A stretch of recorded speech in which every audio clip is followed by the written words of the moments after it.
আন বাইতি বালিহা ওয়া ওয়ালাদিহি, যে মহিলা তার স্বামীর বাড়ি সম্পর্কে এবং স্বামীর সন্তান সম্পর্কে সে দায়িত্বশীল, ওয়াহিয়া মাসউলাতুন আনহুম, আর কিয়ামতের ময়দানে ওই বিবিকে তার স্বামীর সম্পদ সম্পর্কে এবং স্বামীর সন্তান সম্পর্কে জিজ্ঞাসা করা হবে।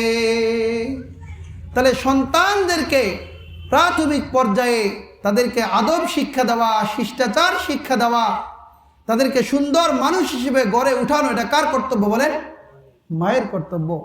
যে মা এটা হলো ঠিকানা, এটা হলো প্রাথমিক বিশ্ববিদ্যালয়, প্রাথমিক বিদ্যালয়, যে মায়ের কাছে বাচ্চা শিখবে। এরকম অনেক শ্রেষ্ঠ মা দুনিয়ার থেকে বিদায় নিয়েছে, যে তাদের বাবারা আগেই ইন্তেকাল করেছে। ইমাম বুখারী, তার বাবা শৈশবকালেই মারা গেছে।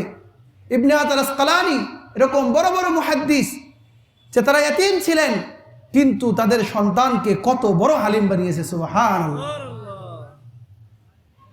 যে যতটুকু সম্পদ রেখে গেছে এটিকে দিনের কাজে কাজে লাগিয়েছে।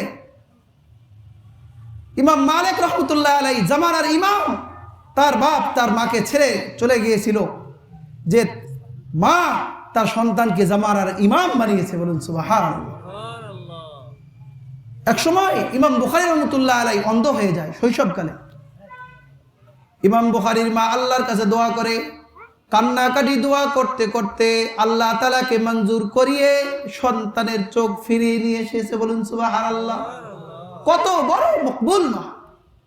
আল্লাহ তাআলা কি পরিমাণ তাদের মর্যাদা দিয়েছে। তো এজন্য যে সন্তান দিনদার হওয়ার ব্যাপারে মায়ের যথেষ্ট কি আছে, ভূমিকা আছে।